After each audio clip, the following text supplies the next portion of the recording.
रउआ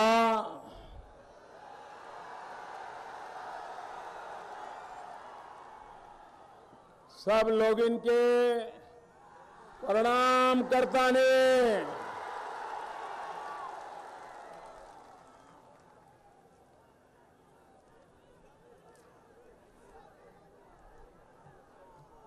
सिवान के ये धरती ब्रज किशोर बाबू मौलाना मजरुल हक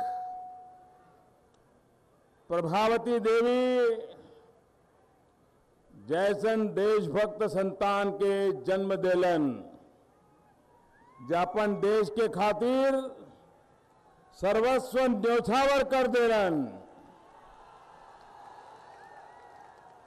ऐसे वीर पुत्र और पुत्री के जन्म देने वाला पावन भूमि सिवान के प्रणाम करता ने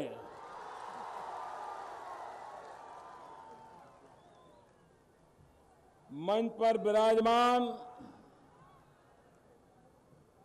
सभी वरिष्ठ साथी, नाम नहीं बोलूंगा तो चलेगा ना, क्योंकि बहुत बड़ी सूची है।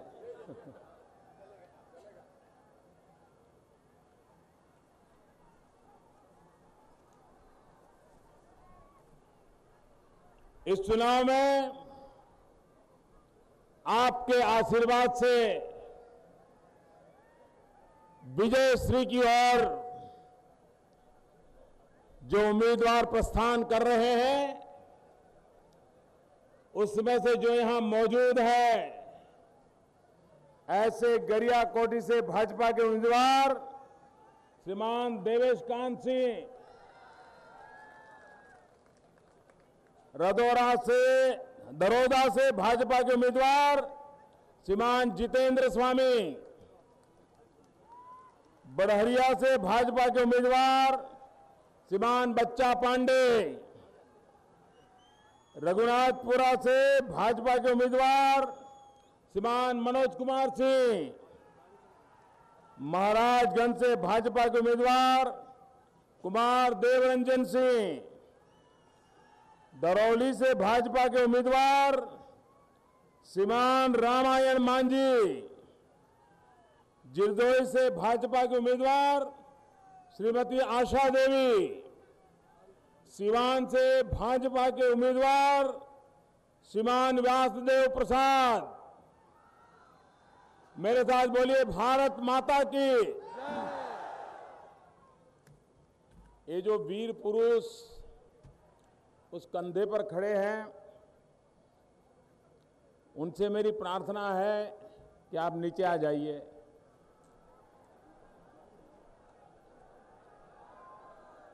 हाँ शाबाश, बहुत समझदार है। हाँ नीचे आइए। वाह वाह वाह वाह। देखिए, ये बिहार के नौजवानों को नमन करने का मन होता है। मेरे कहने के बाद तुरंत वो नीचे आ गया। अब वो दूसरा आ गया। अच्छा आप नीचे आ जाइए भैया, आप नीचे आ जाइए। ये सभा तो उसके बाद ही चालू होगी, आप चढ़ना बंद करोगे तभी। अब आप नीचे आ जाइए। अच्छा और कोई नहीं चढ़ेगा ना? हाँ नीचे आओ भाई, उनको रोको, रोको उनको रोकिए। हाँ हाँ मैंने हाथ हिला लिया आपका, आपका प्यार मुझे मंजूर है भैया, नीचे आइए। देखिए कोई नुकसान हो जाएगा तो मुझे बहुत पीड़ा होगी भैया, प्लीज आप नीचे आइए। अब मेरी औरों से प्रार्थना है कि कर्तव्य कोई न दिखाएं। अब आपको कर्तव्य दिखाना है चुनाव के समय। वाह शाबाश।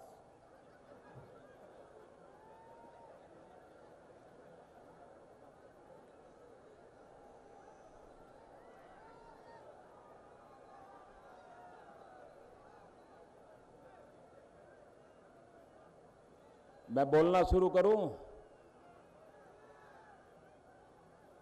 उस बांस के पास खड़े हो, मुझे बताएं, मैं बोलना चालू करूं? पक्का? बहुत बहुत धन्यवाद।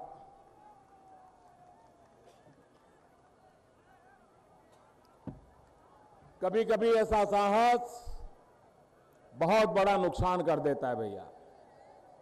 और इसलिए मैं आपका जुस्सा, आपका उत्साह, आपका प्यार सब समझ सकता हूं, लेकिन मेरा ये आग्रह रहेगा कि हम में ऐसी कोई चीज नहीं होनी चाहिए ताकि कभी हमारे परिवारजनों को चिंता हो जाए। भाइयों बहनों, ये चुनाव कौन विधायक बने, कौन न बने, इसका निर्णय करने के लिए नहीं है। ये चुनाव कौन पार्टी जीते, कौन पार्टी हारे, इसका निर्णय करने के लिए नहीं है। ये चुनाव आपको फैसला करना है कि 15 साल के जंगल राज और 10 साल के अहंकारी काल से अब बिहार को मुक्ति दिलानी है कि नहीं दिलानी है।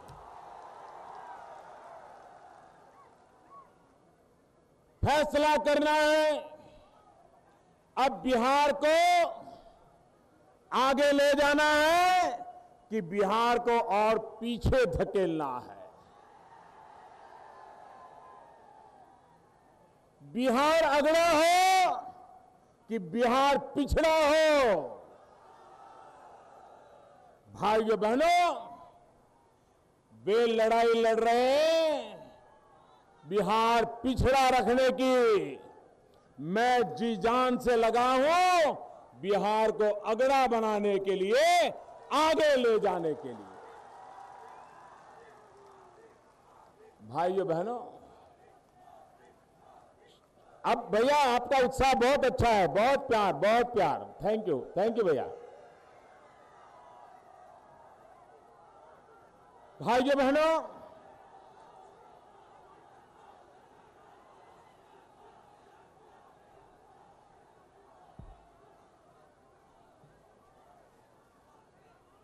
ये जनसभा में देख रहा हूं,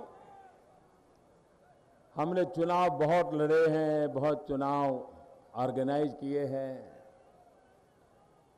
लेकिन इस बार जो बिहार में मैं देख रहा हूं, ऐसी चुनावी सभाएं मैंने पहले कभी देखी नहीं है, पहले कभी देखी। और मैं तो हमारे सांसद महोदय को शिकायत करना चाहता हूं। मैं हमारे सांसद मिश्रा महोदय को शिकायत करना चाहता हूं। करो भाई, आपके सांसद के खिलाफ शिकायत करो, करो, इन नेताओं के खिलाफ शिकायत करो। आप बुरा नहीं मानोगे ना? आपके खिलाफ शिकायत करो, करो। आप बुरा नहीं मानोगे ना? पक्का नहीं मानोगे? वादा निभाओगे? देखिए, मेरी शिकायत ये है कि 2014 में जब मैं खुद चुनाव लड़ रहा था, मेरे नेतृत्व में चुनाव लड़ा जा रहा था, आपके सांसद खुद चुनाव लड़ रहे थे और यहीं पर मैं सभा करने आया था, लेकिन इससे आधे लोग भी नहीं आए थे। आधे लोग भी नहीं आए थे। आज डबल से भी ज्यादा आ गए। बताइए, मैं शिकायत करूं कि नहीं करूं? आपका ये प्यार इस बात का सबूत है मेरे भाइयों बहनों। अब बिहार को विकास चाहिए, अब बिहार को और कोई बात नहीं चाहिए, ये साफ दिख रहा है। हिंदुस्तान के पॉलिटिकल पंडितों को भी अब अपनी पुरानी घिसी पीटी थियरियों को खत्म करना पड़ेगा। अब उनके पुराने समीकरणों के हिसाब किताब बंद करने पड़ेंगे। अब उन्होंने नई खातावाही लिखनी पड़ेगी, नई खातावाही लिखनी पड़ेगी और देश पुराने समीकरणों से चुनाव लड़ने को तैयार नहीं है। देश का मतदाता विकास के मुद्दे पर चुनाव लड़ना चाहता है, चुनाव में वोट करना चाहता है। ये सबसे बड़ा बदलाव है और मैं इसे भारत के लिए शुभ संकेत मानता हूं भाइयों, भारत के भाग्य के लिए शुभ संकेत मानता हूं। हमारा देश ऐसा नहीं होना चाहिए, हमारा बिहार ऐसा नहीं होना चाहिए। क्या हाल करके रखा है भाइयों। और इतना चुनाव चल रहा है, यहां जो नई पीढ़ी के लोग हैं ना, उनको तो पता भी नहीं होगा कि आपके इस बिहार में 35 साल तक कांग्रेस का राज रहा था। 35 साल तक, 35 साल में उन्होंने ऐसा तो क्या पाप किया, बिहार की ऐसी तो कैसी बर्बादी की कि बिहार के लोगों ने 25 साल हो गए कांग्रेस का मुंह देखना बंद कर दिया है, मुंह देखना बंद कर दिया है। बिहार के लोगों को कितना गुस्सा आया होगा आप अंदाज कर सकते हैं। 35 साल तक कांग्रेस को झेला, 35 साल तक कांग्रेस का समर्थन किया, आंख बंद करके किया, लेकिन जब सच्चाई समझ में आई, यही बिहार के मेरे जागरूक मतदाता है। 25 साल हो गए फिर से कांग्रेस को बिहार में पैर नहीं रखने दिया, पैर नहीं रखने दिया। पिछले 25 साल से बिहार ने बड़े भाई छोटे भाई की सरकार देखी है। 15 साल तक लालू जी का जंगल रहा है। टीवी का कॉमेडी शो, मनोरंजन, ये सब खेल देख लिए कि नहीं देख लिए भाई? देख लिए कि नहीं देख लिए? और बिहार की जनता को ऐसा गुस्सा आया, ऐसा गुस्सा आया कि उनको ऐसा भगाया। 10 साल हो गए बिहार की जनता लालू जी की ओर देखने को तैयार नहीं है, देखने के लिए तैयार नहीं। फिर आए दूसरे उनके छोटे भाई, उनका अहंकार इतना ऊंचा है, उनके लिए बिहार की भलाई और खुद का अहंकार, दो में से कुछ चुनना है तो खुद का अहंकार चुनते हैं, बिहार की भलाई नहीं चुनते हैं। आज बिहार की जनता को उन पर भी गुस्सा आया है। लालू जी, नीतीश जी, आप बिहार की जनता को पहचानने में गलती कर रहे हो। ये नौजवान पीढ़ी को आप पहचान नहीं पा रहे हो। ये 1990 का कालखंड नहीं है, ये 2015 का कालखंड है। यहां का नौजवान सपने संजो करके बैठा है, सपने संजो करके बैठा है। वो आगे बढ़ना चाहता है, वो विकास चाहता है, वो अपने जीवन में बदलाव चाहता है। लेकिन आप वही घिसी पिटी बातें कर रहे हो जो 90 में कर रहे थे, वही कैसेट सुना रहे हो।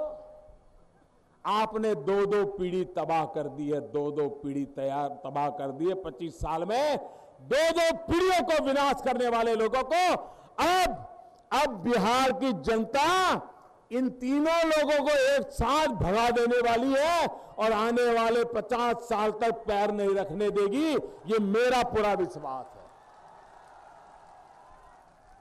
बिहार की जनता जब देती है तो छप्पर फाड़ के देती है, लेकिन जब लेती है तो पूरी तरह साफ कर देती है, साफ कर देती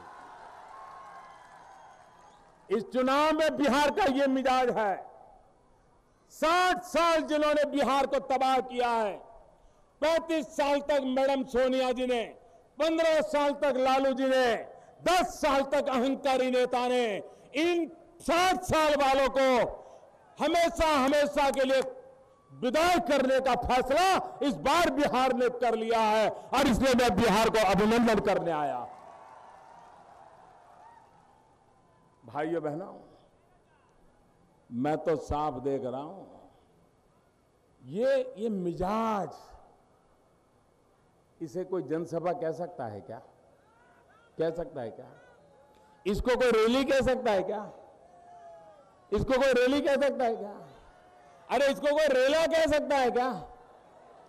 अरे भाइयों बहनों, मैं तो देख रहा हूं, ये तो रैली से भी आगे निकल चला गया, रेला से भी आगे निकल चला गया।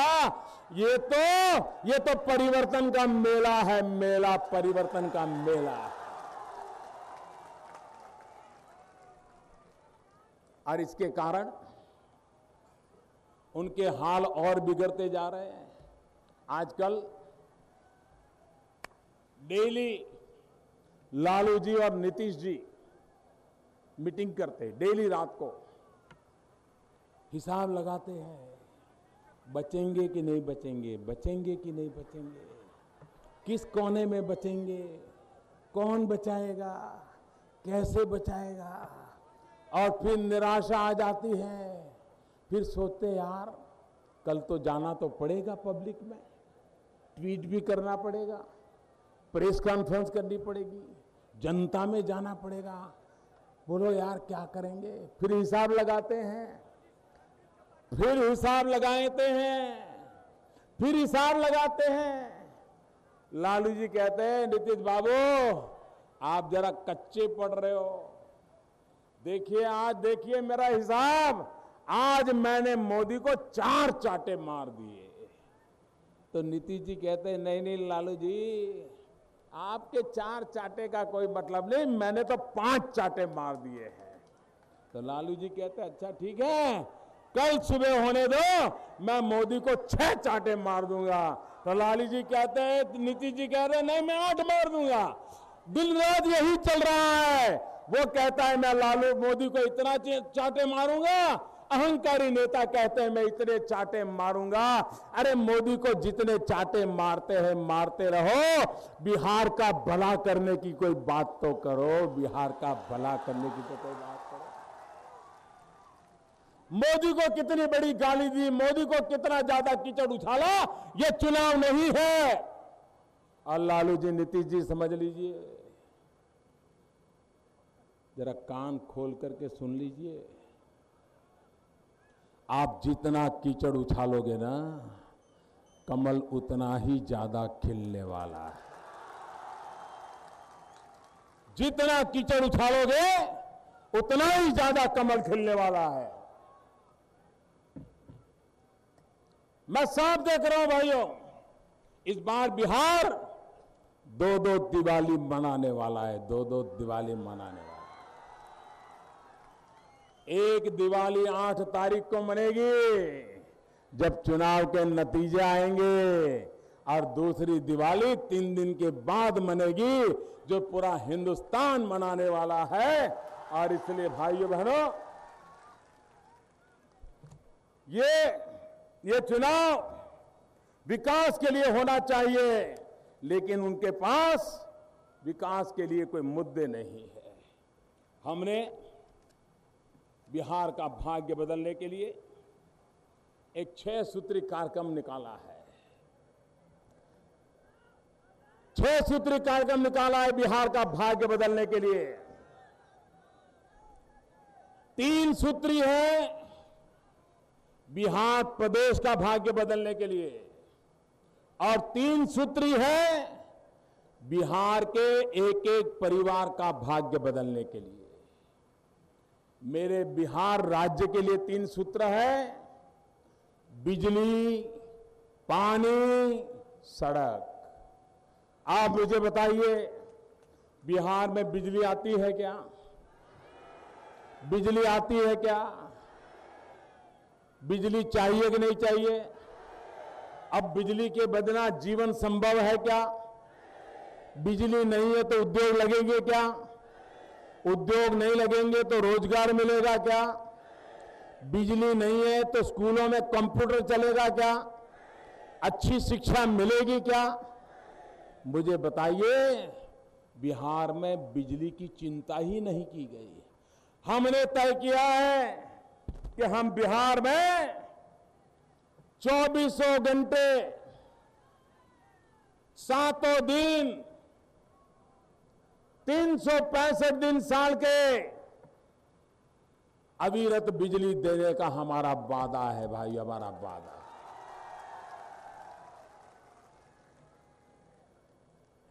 ये अहंकारी नेता पिछले चुनाव में आपको वादा किया था। उन्होंने वादा किया था कि मैं बिहार को घर घर बिजली पहुंचाऊंगा, और अगर बिजली नहीं दे सकता हूं तो मैं 2015 के चुनाव में वोट मांगने के लिए नहीं आऊंगा। ऐसा कहा था, ऐसा कहा था उन्होंने, कहा था। बताइए, बिजली मिली? उन्होंने वादा तोड़ा, उन्होंने नाता तोड़ा, और वो वोट लेने के लिए आए कि नहीं आए? ये धोखाधड़ी चलती है क्या पब्लिक लाइफ में? चलती है क्या? अरे भाई, एक काम नहीं हुआ तो बोलो ना कि भाई नहीं हुआ, गलती हो गई, माफ करो, मुझे मदद करो। नहीं, अहंकार इतना है कि वो कह रहे नहीं। ये अहंकार बिहार की समस्या है सबसे बड़ी। इनका अहंकार है जो बिहार को डुबो दिया है। और इसलिए भाइयों बहनों, अकेले सिवान जिले को 24 घंटे बिजली पहुंचाने के लिए हमने दिल्ली से 600 करोड़ रुपया देने का तय किया है। 600 करोड़ रुपया। भाइयों बहनों, हमने विकास के लिए 1,25,000 करोड़ रुपया का पैकेज, 1,25,000 करोड़ रुपए का पैकेज हमने दिया है। 40,000 करोड़ पुराने कागज पे लिख के पड़े थे, दिए नहीं थे। हमने कहा भले पुरानी सरकार ने लिखा होगा, लेकिन वो भी देंगे। 1,65,000 करोड़ रुपया। मुझे बताइए, 1,65,000 करोड़ रुपया बिहार का भाग्य बदलेगा कि नहीं बदलेगा? बदलेगा कि नहीं बदलेगा? भाइयों बहनों, ये बिहार का भाग्य बदलने का लिए हमने फैसला लिया है, विकास के रास्ते पर लिया है। और इसलिए हमने कहा है, बिहार राज्य के लिए हमारा 3 सूत्र है: बिजली, पानी, सड़क। मुझे बताइए, चीनी की मिलें हुआ करती थी, गन्ना पैदा होता था। आज यहां गन्ना करने वाले किसान को उत्तर प्रदेश तक जाना पड़ता है अपना गन्ना बेचने के लिए, और उसको लूट लिया जाता है, दाम पूरा नहीं मिलता है। ये परिस्थिति बदलनी चाहिए कि नहीं बदलनी चाहिए? अरे बिहार में किसान को पानी मिल जाए, खेत तक पानी पहुंच जाए, बिहार मिट्टी में से सोना पैदा करने की मेरा किसान ताकत रखता है भाइयों। मिट्टी में से सोना पैदा करने की उसकी ताकत है। तीसरी बात है सड़क। आज के जमाने में सड़कों की जाल होनी चाहिए कि नहीं होनी चाहिए? गांव पक्की सड़क होनी चाहिए कि नहीं होनी चाहिए? आजादी के इतने सालों के बाद गांव के साथ अन्याय क्यों? और इसलिए भाइयों बहनों, हमने 1,65,000 करोड़ रुपया का जो विकास का पैकेज दिया है, उसमें उत्तर प्रदेश की बिहार बॉर्डर से सिवान, मधुबनी, सीतामढ़ी और नेपाल बॉर्डर तक 4 लेन स्टैंडर्ड हाईवेज का निर्माण करने के लिए 4,000 करोड़ रुपया लागत देने का निर्णय किया। 4,000 करोड़ रुपया। भाइयों बहनों, मेरे दिल के अंदर एक संकल्प तय हुआ है कि मैं बिहार का यह हाल बदल के रहूंगा। और इसलिए 4,000 करोड़ रुपया एक रोड के लिए, आप बताइए कितना बड़ा बदलाव आ जाएगा। ये बदलाव लाने की दिशा में हम काम कर रहे हैं। लेकिन भाइयों बहनों, इनको तो अब जनता पे भरोसा नहीं है, इनका लोकतंत्र में भी भरोसा नहीं है। आपने देखा होगा कुछ परिवारों में अगर एक आध व्यक्ति बीमार हो जाए, सब डॉक्टरों से दवाई करवाने की कोशिश करें, हर प्रकार की दवाई करवा लें, ऑपरेशन करना है तो ऑपरेशन करवा लें, लेकिन जब तबीयत ठीक नहीं होती है तो फिर वो थक जाता है, हार जाता है और फिर जंतर मंतर करने वालों के पास चला जाता है। जंतर मंतर वालों के पास चला जाता है कि भाई कोई डॉक्टर इसको ठीक नहीं कर सकता है, आप कुछ मदद करो। ये कौन? नीतीश बाबू, अब जनता ने उनका साथ छोड़ दिया है। पहले और दूसरे चरण के वातावरण ने उनको जड़ मूल से उखाड़ करके फेंक दिया है और इसलिए अब जनता उनके साथ नहीं है तो चले गए हैं जंतर मंतर, जंतर मंतर, जंतर मंतर। आप मुझे बताइए, क्या कोई तांत्रिक पूजा पाठ करके मंत्र करके आपका दिमाग बदलेगा क्या? क्या ये आपका अपमान है कि नहीं है? यह आपका अपमान है कि नहीं है भाइयों? ये लोकतंत्र का अपमान है। भाइयों बहनों, मुझे बताइए आपको क्या चाहिए? मंत्र तंत्र चाहिए कि लोकतंत्र चाहिए? मंत्र तंत्र चाहिए कि लोकतंत्र चाहिए? मंत्र तंत्र चाहिए कि लोकतंत्र चाहिए? ये 18वीं शताब्दी की बातें हैं। ये मंत्र तंत्र करने वाले लोग 200 साल पुरानी मानसिकता रखते हैं। हमें तो 21वीं सदी में जाना है। नौजवान के हाथ में लैपटॉप होना चाहिए, नौजवान को रोजगार होना चाहिए, रोजगार की चिंता और चर्चा होनी चाहिए, जंतर मंतर की नहीं होनी चाहिए। नीतीश बाबू कहते हैं कि अगर हमारी सरकार बनेगी, जो बनने वाली नहीं है, वो कहते हैं हमारी सरकार बनेगी तो हम नौजवानों को कंप्यूटर देंगे, कंप्यूटर। मुझे बताइए भैया, ये कंप्यूटर देंगे लेकिन बिना बिजली को चलेगा क्या? बिना बिजली को कंप्यूटर चलेगा क्या? चलेगा क्या? और नीतीश बाबू, ये बिहार का नौजवान जानता है आपके कंप्यूटर में तो लालू वायरस है, लालू वायरस। आपके कंप्यूटर में तो लालू वायरस लगा हुआ है, जिसमें जंगल राज निकलता है, जिसमें अपराधीकरण निकलता है, जिसमें माताओं बहनों का उत्पीड़न निकलता है। बिहार के नौजवान को ये लालू वायरस वाला कंप्यूटर नहीं चाहिए, लालू वायरस वाला कंप्यूटर नहीं चाहिए। भाइयों बहनों, विकास का मेरा दूसरा सूत्र 3 है।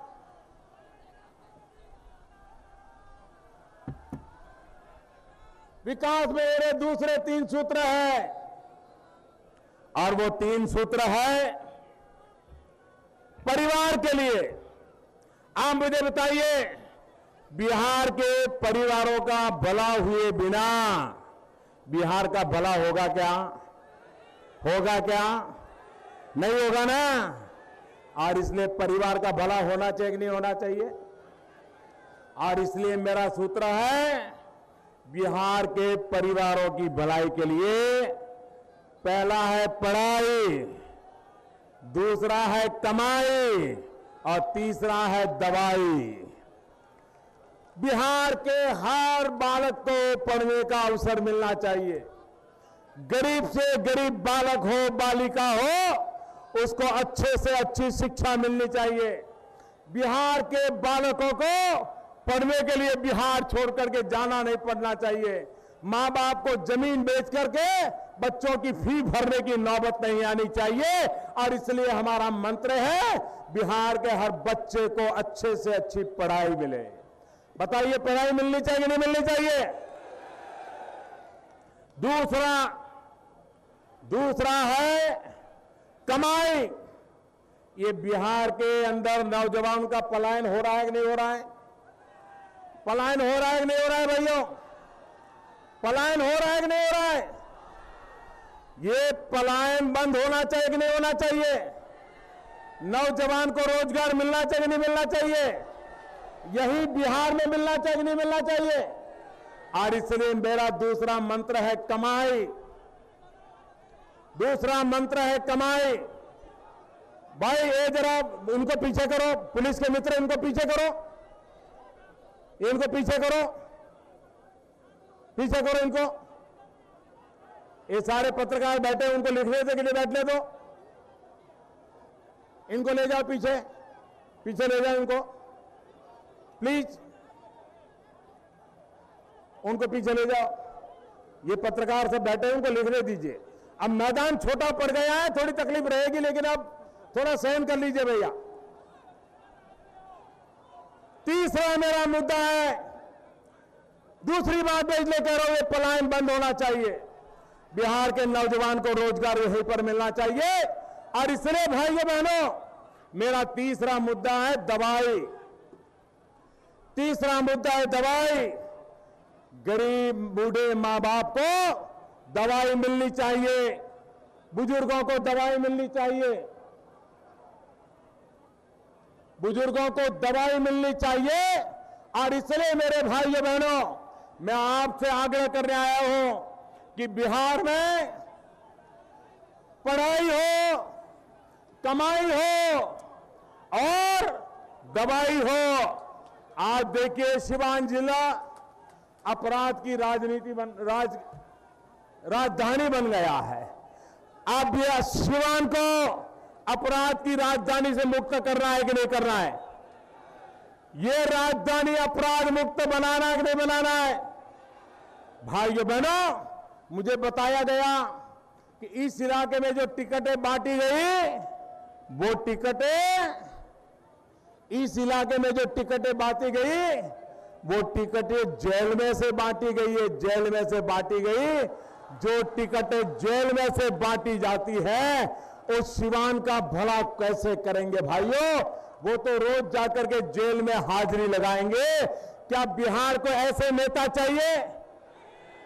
और इसलिए भाइयों बहनों, मैं आपसे आग्रह करने आया हूं कि मैं आपसे आग्रह करने आया हूं कि इस चुनाव में यहां जो अपराध की राजनीति चली है, निर्दोषों को मौत के घाट उतार दिया जाता है, भय और आतंक का माहौल बनाया जाता है। अगर हमारी सरकार आई तो उनका ये सारा खेल बंद होने वाला है। इसलिए पूरी ताकत लगा करके ये सारे गुंडागर्दी करने वाले लोग मैदान में आए हैं। और इसलिए मैं कहने आया हूं मेरे भाइयों बहनों, इस चुनाव में विकास के लिए वोट दीजिए। इस चुनाव में बिहार का भाग्य बदलने के लिए वोट दीजिए। और मुझे विश्वास है कि बिहार का भाग्य बदलने के इस वोट में आप पूरी ताकत से हमारे साथ जुड़ेंगे।